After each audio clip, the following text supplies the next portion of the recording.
Hey everyone, this podcast is part of Story Mode, the podcast network of Gamefully Unemployed. You can support us and gain access to other great exclusive podcasts at patreon.com/gamefullyunemployed. That's patreon.com/GAMEFULLY unemployed, which is spelled like it sounds.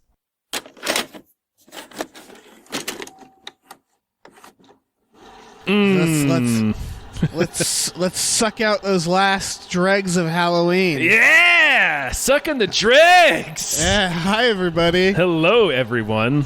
My name is David Bell. My name is Tom Ryman. And we just watched Hubie Halloween. Hubert Halloween. The spookiest movie of the year. Mm-hmm. Is he a good guy? Hubie Dubois is the nicest guy in this town. Here are some happy Halloween word searches. You can pass it out to the kids. Thank you so much.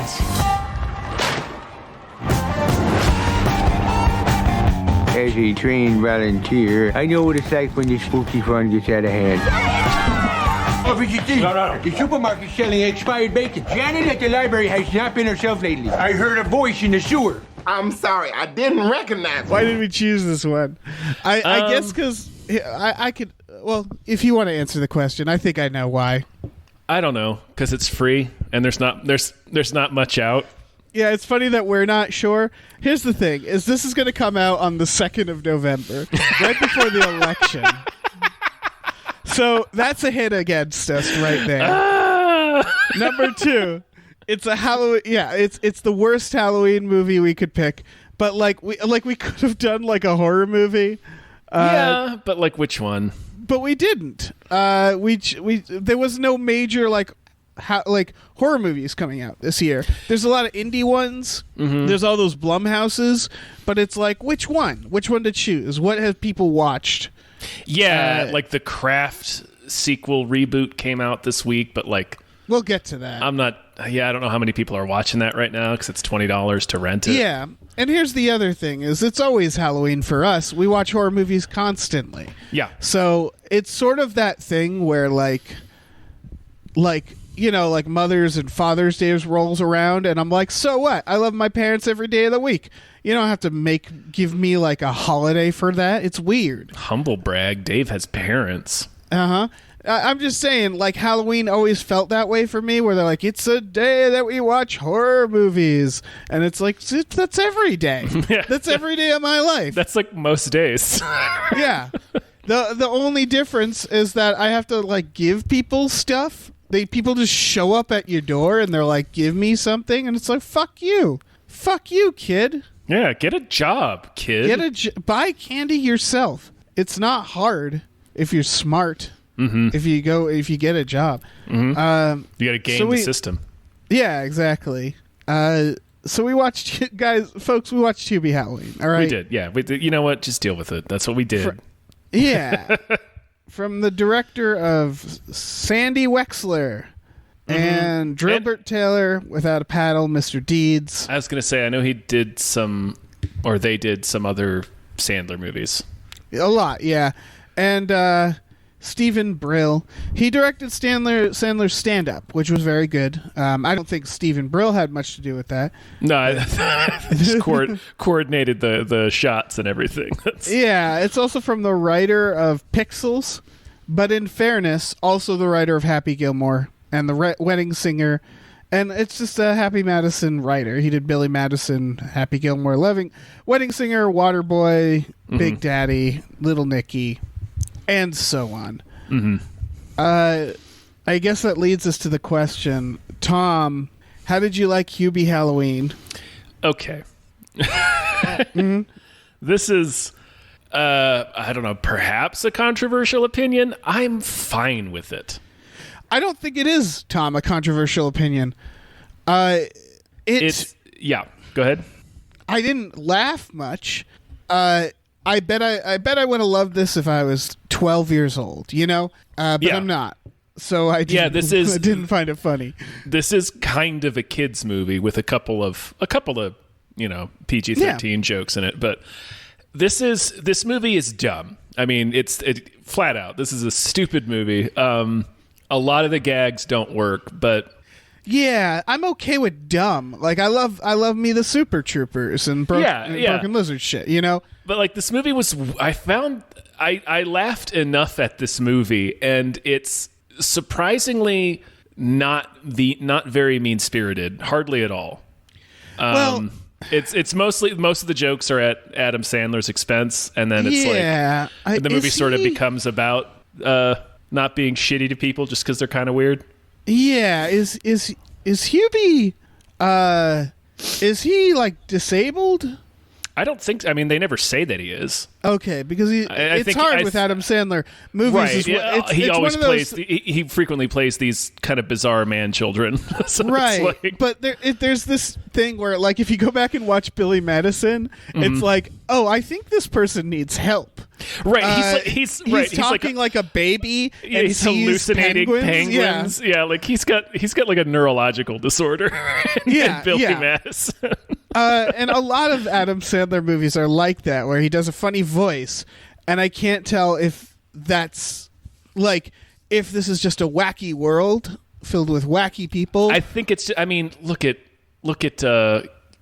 Kevin James's wig. I think this is just a wacky world. Right. But they do have people. I mean, this starts with someone breaking out of an asylum that we learn is Rob Schneider. Yes, Instead of doing like a racist caricature, he decided to tackle mental health issues this time. Terrible asylum, by the way. They have a window right in the room. Yeah. And it's that Ben Stiller shows up as the orderly from Happy Gilmore. Yeah. I mean, it's not like he plays it straight, like he's just a regular guy who's just like what is his thing? I mean, he pees everywhere. He pees everywhere. Both he and Buscemi think they're werewolves. Right. And it's but I was going to say, in Schneider's defense, he plays this, aside from just peeing where he is. They play him like we're nice guys. Like they're not bad people. That's sort of the point. Yeah, he plays it. He specifically plays it incredibly straight, which is I never thought I would commend Rob Schneider on his restraint. I'm imagining on set, Rob Schneider was like, "Can my character be like from somewhere?" And they're like, "No, he absolutely cannot. We can't do that anymore." Like he shows that, Rob. He shows up in the other Missy, and he's doing a voice, but it's like a dumb white guy voice. Like he can't do. It's clear. Like somebody talked to him. Is like, look, you can't do racist voices anymore. Yeah. Man. We can look. We have a chart here. The only people that are left are people from the South and Australians. They're free game until we realize that's also fucked up. Yeah. Which we will. Yeah. But until then, free ride. Yeah. For Rob Schneider. I mean, Buscemi's great. See, the appeal of this movie to me was that it was like, this movie ain't hurting anyone, you know? It's not like The Ridiculous Six, which is terrible. It's like anti-comedy, and it's also full of like really offensive racial shit. This isn't any different humor-wise than Ridiculous Six, but the difference is that Adam Sandler I'm going to say I think the humor in this movie, as opposed to Ridiculous Six, is much more toned down in terms of... Like, this movie is way more family-friendly than you might expect. Here's the thing about Adam Sandler. He reads the room. And what I mean by that is that when you're a comedian and you're a little, I don't know, dated in your humor, a little juvenile, like I said, I'm sure children will delight in this film. One of two things happens. You retire, or you do a movie with Dennis Prager about how safe spaces are bad. You know what I mean? Yeah. Like a lot of these comedians, when they get out of when their comedy kind of expires, and you know that's just how it is. I mean, you can stay up to date. Yes. Yeah, you can withstand that. It's when you're rich. It's that thing that like Jason always said about how like you could tell when someone was famous based on their ability to use a computer. Where it's like when you become famous, you're like, I am stopping. all progress. Like, I don't need to continue, or at least that's a something that can happen. Yeah, yep. And so I think Adam Sandler's a little that, but he read the room and he's like, look, I'm not going to weigh in on politics. I'm not going to accuse people of being fucking snowflakes. I'm just going to do what I can do to be silly and funny. And because it doesn't necessarily work on me, yeah, in this case, in the case of like Hubie Halloween as opposed to Ridiculous Six, it's like I'm not mad at what he's trying to do, because even if it's not making me laugh, it's not terribly like misguided. Hubie, the character Hubie, the whole point of him is he's wholesome, and he's like, I just want everybody to have a good time, you know, like. That's the whole thing. I love the character trait in him that he gets scared easily. I thought that was a great idea. That he's just like everything can scare him, and he's so into Halloween too. Yeah,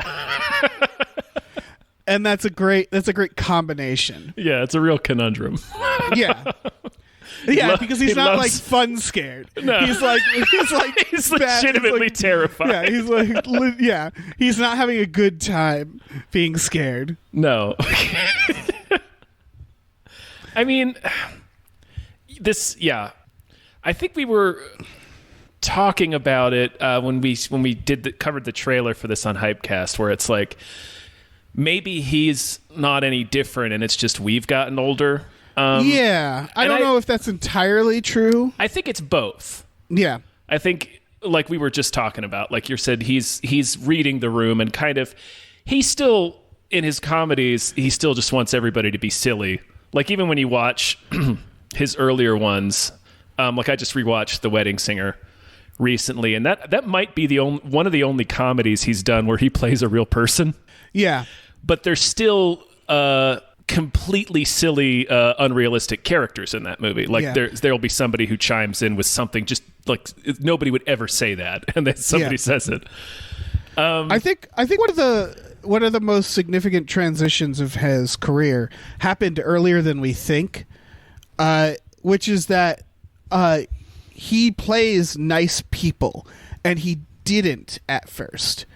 Like I think the transition happened between the film Bulletproof and The Wedding Singer, because before that it was Billy Madison and Happy Gilmore, and he always played, like, even his SNL presence, he was kind of a bro.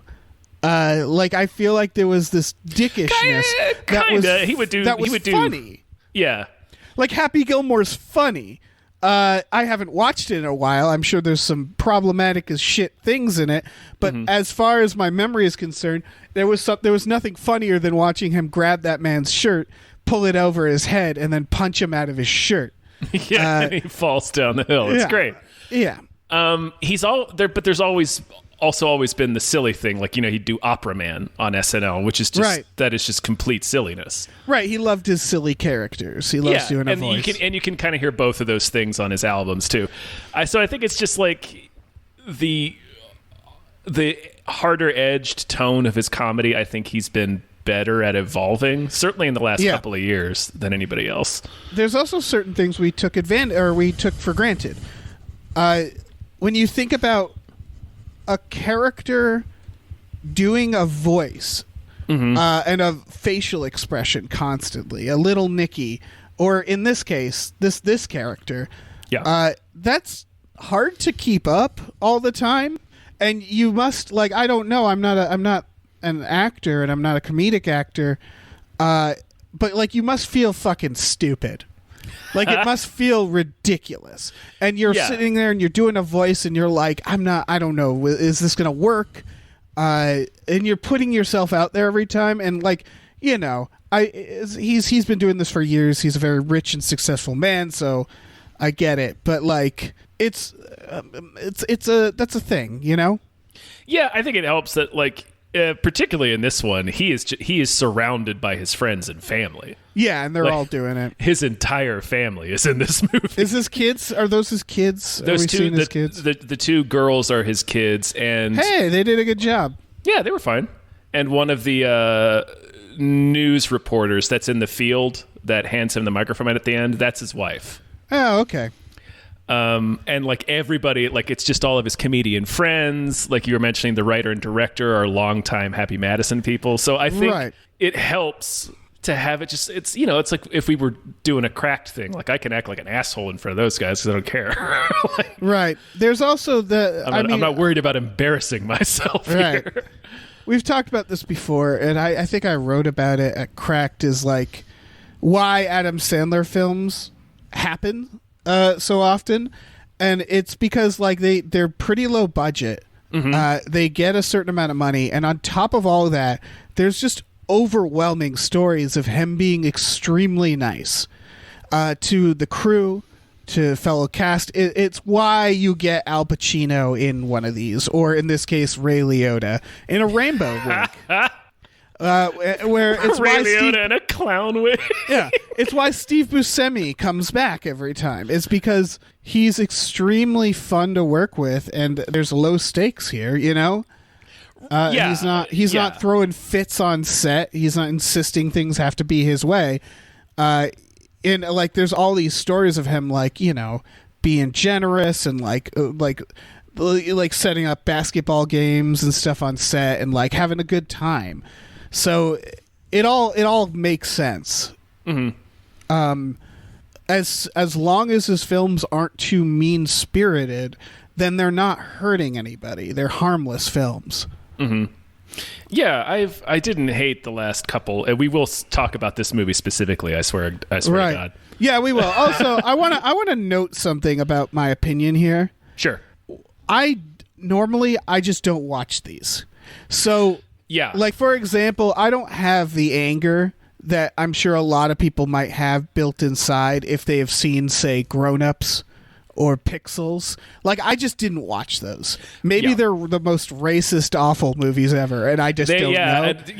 To be clear, when I'm talking about being less mean-spirited and having evolved his comedy, I'm talking about within like the last 5 years. Yeah, like, yeah. It's fairly recent. Yeah, I would say that. So yeah, it's you know, like it.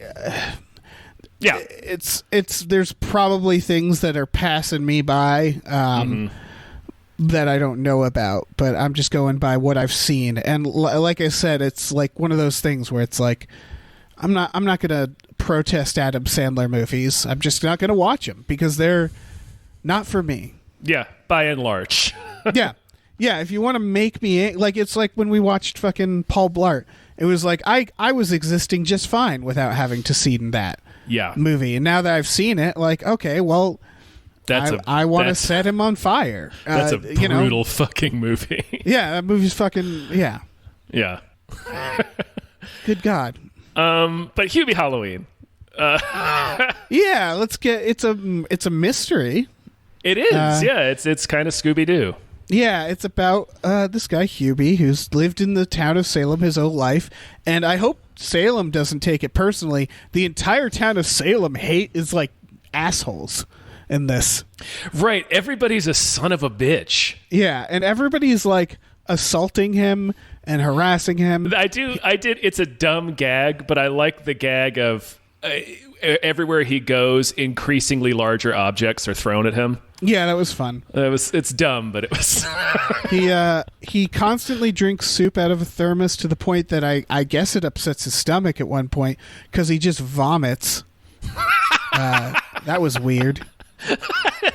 I laughed pretty hard at that. It wasn't the soup.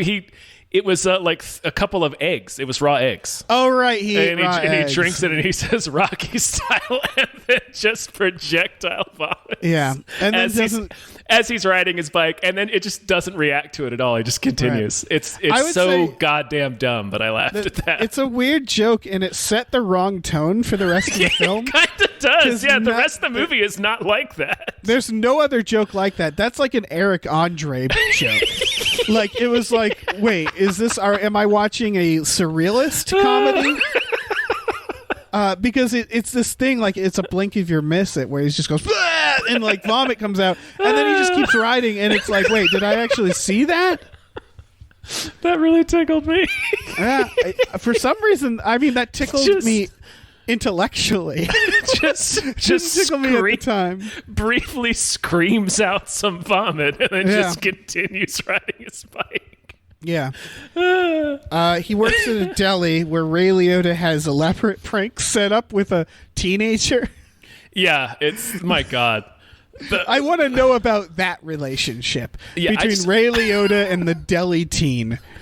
Every interaction with Ray Liotta in this film, I want to know everything about. Mm-hmm. He just plays this guy who's like dedicated his life to bullying Adam Sandler, even though he's much older than Adam Sandler. Yeah, like it's one of those. Or at least if he's not, he looks like he is. So it's like you guys couldn't have been in high school at the same time. Like, where did this hatred come from? Yeah, it's one of those roles with where like where like they were like, this character's wildly like unrealistic. He's weirdly mean and bizarre, and like you can't pin him. Who do we get for this? And they're like, well, Ray Liotta, and it's like, oh yeah, it all fits. Yeah, we wouldn't even question it if Ray Liotta behaved like this. Yeah, it's like weirdly hostile, but like people don't mind it. It's okay, yeah. Ray Liotta is over 10 years older than Adam Sandler. Yeah.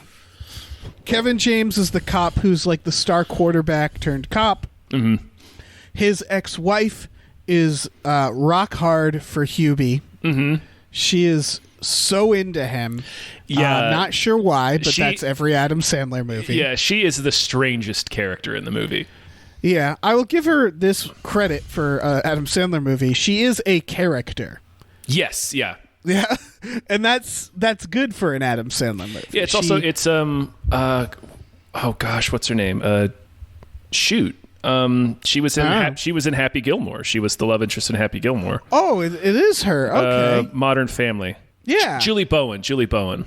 Yeah, and she's an old hand at justifying love interest to Adam Sandler. Yeah. Some movies do it better than others. You know, there's that thing where most of the movies they do it where like they find them funny, and so that justifies it. In this one, it's part of like the positive message. Her deal is she thinks he's nice, and that's they set her up as like she was really popular in her school, not for being like this shitty hot cheerleader, but for being like she happened to be attractive in high school, but was also like most friendly, nicest. You know, like she's they set her up as taking in she's a bunch of foster kids. Yeah. And so she's kind of like she's charitable.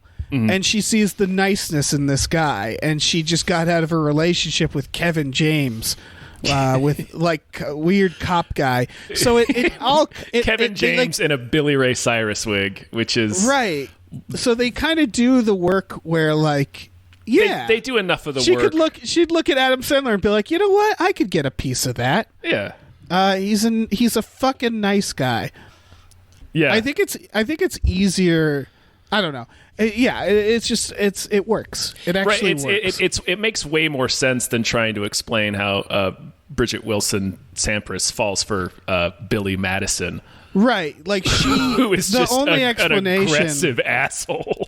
Yeah, she's got to be like American Psycho on the side. Like she's killing dogs in an alley. Mm-hmm. Like there's no explanation other than her being some sort of secret monster, right? To fall for Billy Madison. Okay, he is rich. He is rich. Yeah, he's about to inherit all of his daddy's millions. So he spends all day hanging out in a mansion with Norm Macdonald. Yeah, which is, I guess, probably what Adam Sandler does now. I assume so. Yeah, but yeah, the point is she would have to be a very insidious character to be into Billy Madison. It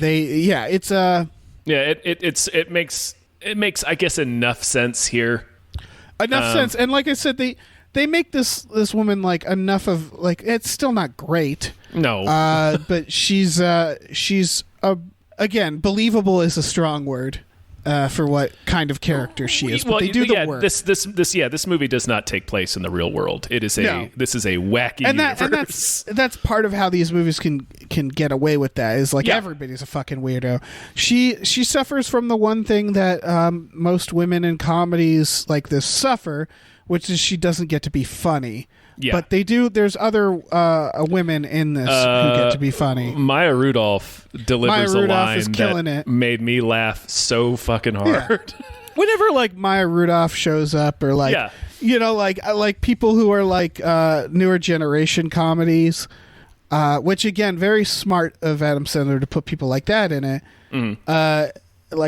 Tim Meadows isn't newer generation. He just gets me. Yeah. And Kenan Thompson, and like when they show up, they're fucking delightful. Yeah, it's great. And I was about to say earlier, putting a Billy Ray Cyrus wig on Kevin James is probably the best cinematic decision anyone has ever made for Kevin James. Yeah. Oh yeah. Because what a perfect look for that man. Yeah. So the plot is that it starts with like a guy escaping from an asylum through an open window in his room, which, okay. Steve Buscemi moves in next to Hubie and is acting strange. Hubie's on the case. He's a busybody. He gets his nose in everything. He's talks about his ancestry of being a woman who stood up against the Salem witch trials, which I thought was a cool idea. Mm-hmm. And this lady is sort of into him for just being a very good guy. Her kids are in school, so Hubie ends up going on kind of adventures with the kids, or runs into them. We follow a lot of characters in this. There's a couple. There's the two kids, and then Hubie. Yeah, they treat it like the movie Scream, where like we know there's a bad guy in town, something's up, who's it gonna be? And they got these like a couple red herrings. Mm-hmm. I thought it was Michael Chiklis at one point. They point us towards Michael Chiklis briefly, who is in this as a priest, just the angriest priest. I think that's why, like, if you were in Michael Chiklis and they were like, we want you to be in an Adam Sandler movie, he'd be like, I don't know. And they're like, you're going to play a priest. And he's like, okay, well, that's literally the only time anybody's ever going to ask me to be a priest. So I'm in, I guess. Yeah, and there's this guy, like a Michael Myers. He's wearing a mask on the loose. Mm-hmm. Steve Buscemi might be a werewolf. Yeah. Hubie's trying to figure this out. People start disappearing. People start disappearing, which got some questions about that. Oh yeah, that one's impossible to answer. They get abducted. Like they're being like, you see in the trailer, like a kid in a cornfield. He's like, "Help me!" And then he just gets sucked into the corn, like he's getting abducted in that film, The Forgotten. Yeah, it's really weird, and they all disappear that way. I think it's because, spoilers, it's Hubie's mom is kidnapping these people, and she's gonna light them on fire, and she's gonna burn them at the stake because they're cruel to Hubie. Yes. And she's trying to teach him to fight his own battles. And also she wanted to give him like a real mystery for Halloween. It's a whole thing. But I think the implication is that she's a witch, right? I think you're right. Is that she's an actual witch. Yeah. This is what's her name? June Squibb, mm-hmm. who is in like Nebraska, and like she's a great actress. And so she's Hubie's like clueless mom, who turns out, I think you're right. I think she's a witch. She's an actual witch. Yeah, that's a weird twist. Yeah, it is. Yeah, and so she's you're right, because that explains the background of his great grandmother standing up against the Salem witch trials. That would make sense if she was the only like actual witch, and she was like, guys, stop it. So he's trying to figure this out. There's this weird moment at the haunted house where do you know the cut I'm talking about? There's this part where because nobody believes Hubie. That's part of the thing, is he'd always going to the cops, always lying, or not lying, but like he's a busybody. And he's right for the first time, and the cops suspect this escaped a convict guy. Mm-hmm. And there's this weird part at the haunted house where he's going after a dog because he thinks the dog is Steve Buscemi. Yeah. And like in the haunted house, people start noticing that he's like getting upset. And then there's like this weird hard cut, and they're still at the haunted house, but like the mayor is there and the cop, and everybody's listening to Hubie. Oh yeah. I think there's a deleted scene there because they have no reason to suddenly believe him. It just happens to the point where the mayor shows up. So I'm guessing there was like a scene where people saw something. I think, well, because they're all nearby. They're at the big festival. But it's just very... Yeah, I didn't question it, but you bring it up, it is kind of strange. Because Ray Liotta disappears, and then so it's like somebody goes and gets Kevin James, I guess, and then they're all in the... I don't know why they would be back in the haunted house for Hubie to be explaining this to them, but... right. Yeah, it is odd. It's a little strange. Felt like there was a missing scene. I don't know. Yeah, it didn't stick out to me that much, but now that you mention it, it is kind of a weird cut. George Wallace is the mayor, by the way, and that's delightful. Yes, that is delightful. We haven't even mentioned the radio DJ. There's this sexy radio DJ voice throughout the thing. It's very like... It's like a sultry woman's... Like Elvira. Yeah. It reminds like doing me of Halloween-y stuff. Yeah. But it turns out when he goes to the radio station, and it is Shaq. It is Shaq. It is Shaquille O'Neal in this movie with lip syncing a sexy voice, and then he sexily, I guess I wouldn't say sexily. I would. Yeah, he eats a sandwich with his wife who has a low voice. The joke is that their voices are funny. Yeah. And they're like slobbering a sandwich together. Yeah, they're eating a sandwich like he says, like, let's Lady and the Tramp this. Yeah. It's dumb. It's all dumb. Like, again, it's hit or miss as an adult. It's like as a kid, I'm sure you're pissing yourself watching this movie. As an adult, it's like, you know, you've seen a lot of comedies. There's like, he keeps talking about his Canadian girlfriend, and it's like, that's a joke that's like a decade or two old. That's a joke from when I was in grade school, man. Yeah. So it's very hit or miss, and of course it misses more than it hits. I laughed at the stupid funeral scene, and again, I didn't feel good after laughing when he says, like, he early on there's this misunderstanding where his mom, well, it's not even a misunderstanding, where they make this joke where she has a shirt that says, like, it's boner something. Boner donor. And she's like, I think boner means mistake, and she's not wrong. And then later, that is what it used to mean. Yeah, well, it still kind of means that. So like Hubie being like, oh, it's my boner, like people would understand what he meant, but I don't know. Like I said, I don't feel good about laughing when he talks about his boner at the funeral, but I did. Yeah. And then Ray Liotta pushing him into his father's grave. I'm like, well, yeah, of course I'm going to laugh at that, you fucks. Just like 60-year-old Ray Liotta aggressively bullying Adam Sandler is intrinsically funny to me. When we say into his grave, we mean Ray Liotta's father's grave, not Adam Sandler's father's grave. Right. Which is what's funnier about it to me, is that he's like shocking his own family. He's disgracing his father's funeral because he thinks it's funny. Yeah. It's sure, like, I love it. Whatever. Yeah, it's dumb as hell. Yeah, I mean, yeah. Listen, this movie's not winning any awards. No, I'm gonna go ahead and predict that this movie will not win an award. It will not win any awards. I have heard some people say that it was so bad they couldn't finish it, and that's fair. I'd say it's more than fair. Yeah. I will say I did check my phone a bunch because I started getting bored with it. I don't think I would shut this movie off like, well, I never. I wouldn't shut it off because of I would angry at it. Mm-hmm. I might shut it off because it's the kind of movie where I would be like, I'm hungry, and I get up and make food and then walk into my room and like put on like an episode of Venture Brothers and then be like, was I watching a movie earlier? Like, it's that kind of shut off where I'm like, my body would just be like, you've seen enough of this, right? It would just move on. Yeah. Yeah.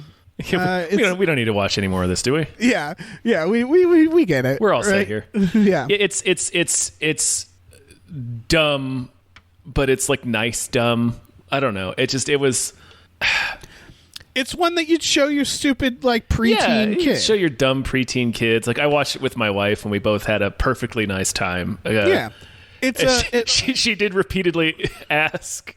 Well, not repeatedly, but like within the first 5 minutes, she was like, "Oh, is he going to do that voice the whole movie?" Yeah, it's like, that's a he valid is. question. Valid question. Yes, he is. Is it his intention to be this for the whole movie? I think this is a lost thing. I think back on like the Ernest movies, and it's like, what are you doing there, Jim Varney? Like, what is this? Are you like where it's like I'm not sure of the mental state of Ernest, where they're like doing these like voices and they're being silly. It's in Adam Sandler movies, the ones that are really damning, I would say, are like the Billy Madisons and the Happy Gilmores, where no one else is like this, and so it's like, are you okay? He does less of it in Did you get hit in the head really hard? It's definitely more egregious in Billy Madison. He does less of it in Happy Gilmore's. His character's he has different problems. Right, in Happy Gilmore. His character is an angry maniac in Happy Gilmore. Yeah. He just commits assaults in Happy Gilmore. He gets pissed off and beats people up in a second. Right. Which again, I get it. It's like edgy young comedy. Yeah, it was. I fucking loved it. I fucking loved it when I was a kid. It's that age. It's the age where you can slap on his album, listen to the longest piss in the world, and just lose your fucking mind. Yeah. Because he's peeing. You get it? And it'll never not be funny if you're a certain age. Yeah, the Hanukkah song was just the funniest thing. Oh yeah, the car, the piece of shit car. My Booth God, Willie. the piece of shit car. Toll Booth Willie, beating of a high school janitor, where it's just an assault. Don't you get it? He's getting assaulted, and it's funny. Oh man, yeah, it's boy, I haven't gone back to those, and the reason why is purely to protect myself from the truth of whatever those albums are. And that's the thing. It's like I think what it is with this movie is that it's less, like we said, it's not mean. It's not. I don't think it's racist. I don't. I didn't detect any, but I blacked out a couple times. But like, yeah. And so like you can sort of. I feel like it's such an old bastard saying this is like, yeah, you can show it to kids and it's safe. But like, kids will watch anything. You can show fucking the Friday 13th movies to kids. Who gives a shit? Yeah, I don't care. I'm just saying that if you're the type of parent who is concerned, this is one where it's like, yeah, it's got a bunch of fart and puke jokes, piss jokes, the wholesome stuff. Yeah, the good as opposed to like horrible racism or like, so it's like, yeah, you could stick this on. I'd like, this is better than say Paul Blart. I would not show a child Paul Blart. No, that's a miserable, depressing movie. Yeah, because if my child laughs at it, I guess I'd have to drown him in a lake, Yeah. Because I was like, whoops, do over. Yeah, let's get another one in here. Yeah, I set a bad precedent. But like, if you have a kid and he watches this and he thinks it's hilarious, that's fine. You don't have to murder your kid. Is I guess what I'm saying. You can let them live. Yeah, you could let your kid slide. Yeah, for laughing at old Hubie Halloween. Yeah, I mean, look, seeing Michael Chiklis hung upside down is never going to not be funny. I don't care if you're 90. The funniest part of that is Chiklis. First of all, he's a priest. We've said that, but my God, just live with that image for a minute. Fucking Chiklis as a priest. Hangs upside down in Hubie's yard to scare him. And so, like, he pops down from a tree and he's like, "Boo, ha ha ha!" And then he realizes he's just stuck upside down now. Right, and He's then like, that's just a problem for right. him. He's just like, oh shit, can you help me down? And then it cuts back to him, and he just passes out because he's been upside down for too long. Yeah. Like I like that idea of like we were like with Ray Liotta pushing him into his own father's grave. It's like they're so excited to be bullies that they are fucking ruining themselves to do it. Yes. Yeah, that's a great idea. Yeah. And I guess it's like art, because that's the point of the movie. Yeah. Is that they're bullies, and they know none of them. At the end, the mom's just like, does any of you know why you're bullying him? And they can't really answer, and then they reveal a bunch of insecurities. Mm-hmm. And like that's sort of the point, is that these bullies don't like, it's an anti-bullying film. Mm-hmm. Because it's the idea of like, look at this funny guy, but it's like, who gives a shit? Like I do like this idea. It's a good lesson because Sandler is a clown in it. Mm-hmm. He's someone that you would laugh at, but what the movie reminds you is that, but he's a good person. And I've known people. I'm probably been one of those people. I've been this person. Yeah, hell yeah. Yeah, where like you're not dignified, but that doesn't mean you should be bullied. Like, right. You know, it's the idea of like, and they pull that on they show that the daughter is being bullied at school too. Mm-hmm. And she's like kind of wholesome, and it's that idea of like, just because someone's kind of a dope, if they're a good person, like, you know, we all know those kids from high school who weren't hurting anybody. Yeah, it's like, yeah, they were just kind of different, and it's like, don't fucking bully them. Yeah, high school's fucking hard, man. Yeah. Everybody's trying their best. Everybody's fucking weird.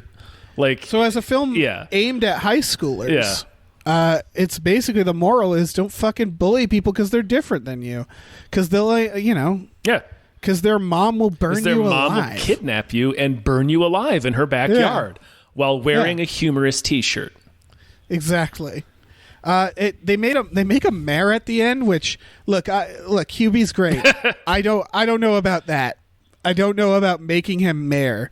The paperwork and like all the stuff that you have to do as a mayor. Yeah, I'm pretty sure he shouldn't be mayor. I don't know.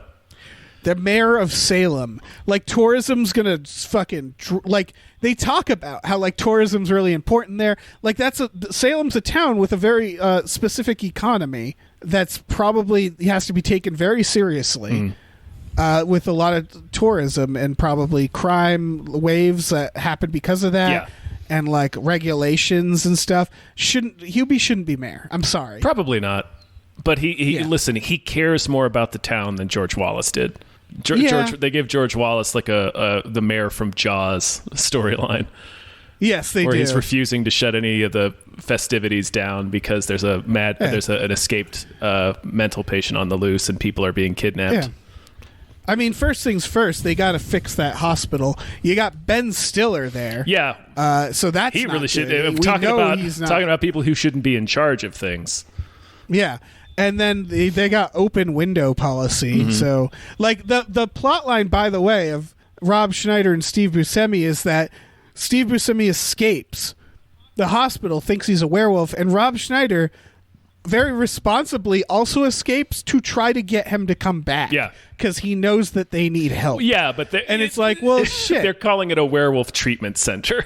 Like, well, I know. But it's whatever gets them back there, right, you know? Yeah. And so, like, the orderlies are so bad that the patient has to do this. So, yeah, they definitely need a new mayor. I'm just saying it shouldn't be Hubie. No, probably not. I don't think he can handle that. No, make it Julie Bowen. Yeah. She's got three foster kids. Actually, she's working a couple of shifts. She knows how to handle things. Yeah, see, that would have been a legitimate way to improve her character, is if she was, like, she's a diner waitress, and she's getting these foster kids, and they never really give her aspirations behind just being a mother. Mm-hmm. And, like, if she was, like, throughout, like, clearly had a better idea of how to organize things, and then she became the mayor. Mm-hmm. Because Hubie's character, he's more of the type of person who would aspire to take care of kids, right? That's kind of his focus, yeah. Yeah, and like it would have been cooler because they're calling him dad at the end, which after a year, geez. Yeah. I mean, yeah. I don't know. But sure. I mean, fucking whatever. So like she should have been going off to be mayor, and then they could have done a bit where the kids like leave a spider in the oven and scare him, because that's still funny. Yeah. You can still, like they could have. Yeah, I would have liked that a little better. Sure. Rewarding him as mayor felt very like That was a little. even in this world. I'm like, come on. Yeah, come on. Yeah. It's the Sandler thing. Yeah, It's like yeah. What are you gonna do? Yeah. Yeah, he doesn't, I wouldn't call it a sex prize in this. It's like a family prize. Mm-hmm. He gets the family prize, but he actually kind of earns it. Yeah. Again, it's more wholesome. Yeah. But he shouldn't have gotten mayor prize. No, that was a bit too much. His mom is a fugitive. A fugitive witch. A fugitive witch. Oh, okay. I hate that I loved Frankenstein, but I liked Frankenstein, where several times Hubie gets away by just going Frankenstein, and everybody turns around.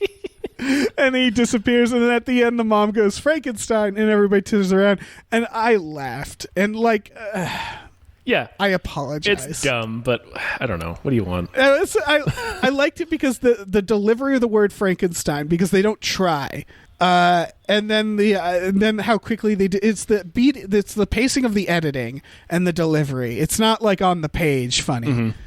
Mm-hmm. They performed it. They pulled it off very well. Yeah, and when Maya Rudolph says "Damn your hope" at the end, it's fucking lost it. Yeah. Yeah, Hubie Halloween, folks. Yeah, that's Hubie Halloween. Dumb as hell, weirdly wholesome. Perfectly fine, in my opinion. It's fine. It's okay. Like I enjoyed myself. I'm trying to think of an equivalent. Is like getting dragged to the circus. Yes. Okay, I got this. It's like if you... this actually happened to me. When I saw the Twin Pines Mall from Back to the Future, first time I was in L.A., I went to it's Punta Hills Mall? I don't know. I went to see the Twin Pines Mall because, of course, there was a circus tent in the parking lot. Mm-hmm. And my friend, who I dragged for an hour and a half to see the outside of a mall, who is not impressed, was like, can we at least go to a circus? And I was like, I don't want to go to a circus. And I finally agreed, and it wasn't that expensive. There was zero animal cruelty, and there was some cool stunts. And I left and went, oh, you know what? That circus was okay. There was nothing mean about it. It was kind of there was a stunt bike team. I gotta tell this, Tom. You know when they get in the ball? Yeah. Tom? Yeah. Where it's the motorcycles, they get in the ball. Yeah. So they all have helmets on. One of them gets in the ball, starts spinning around, right? They do their thing. Another one shows up. They start spinning around. And then a little person on a motorcycle comes out, and they start spinning around. And they're all spinning around. And then they stop. They take off their helmets. It's a husband and wife and their kid. And it was like, oh... they're gonna kill that kid someday, but like that's cute. So it was like there was like a wholesomeness to it. Again, no animals, and it was like you leave and you're like, I still didn't want to go to the circus, but it wasn't that bad. And that's what Hubie Halloween. That's the experience of watching Hubie Halloween. Yes. Yeah, I came out of it and I'm like, yeah, it could have been way worse. Yeah, it was fine. It was fine, folks. That's the definitive opinion on Hubie Halloween. Yeah, put it on the box. Yeah, put it on the box. It was fine. Tom and Dave. Yeah. That's it. That's a sode. Yeah, I think that's a sode. Folks, I want to tell you about our Patreon. Do it. Patreon.com/gamefullyunemployed. We have exclusive podcasts like Tom and Jeff Watch Batman and Fox Mulder is a Maniac. We have a tier where we have a We Just Watched tier, which I think... there might be a slot open. I don't know. We have a complicated system for that, but every Thursday we do a We Just Watched where patrons make us watch whatever they want. We skipped last Thursday, but we'll be back at it this week. Did I mention? I mentioned the podcasts. We watch movies with people every Friday night. For Halloween, we watched, I think, The Omen. We did, yeah. We watched that, and God damn, I can't remember. Folks. Deadly Friend. We watched Deadly Friend. Oh, Holy man. shit. If you want to watch a movie right now, folks, just pop on Deadly Friend. Oh, my gosh. That'll do ya. Yeah. We also have a store, tpublic.com/stores/gamefullyunemployed, where you can get t-shirts, masks, stickers, posters, mugs, all kinds of stuff. Check that out. I'm just thinking about Deadly Friend. This is like in It, where the adults, it all comes back to them. I forgot about Deadly Friend. I'm going to slash my wrists in the bathtub. Yeah. Folks, if you want to see Christy Swanson with a robot's brain throw a basketball so hard into Anne Ramsey's head that it explodes her head, not the basketball. Deadly Friend. Watch Deadly Friend. Her head, not the basketball. The basketball is fine. Is intact. Yeah. Oscar nominee Anne Ramsey's head, however, is not. Not good. No. It's right. it's wild. It's fucked up. It is. Guys. The movie's a totally fucked movie. Have yourself go vote and go watch Deadly Friend. Do those two things, and everything will be just fine. Indeed.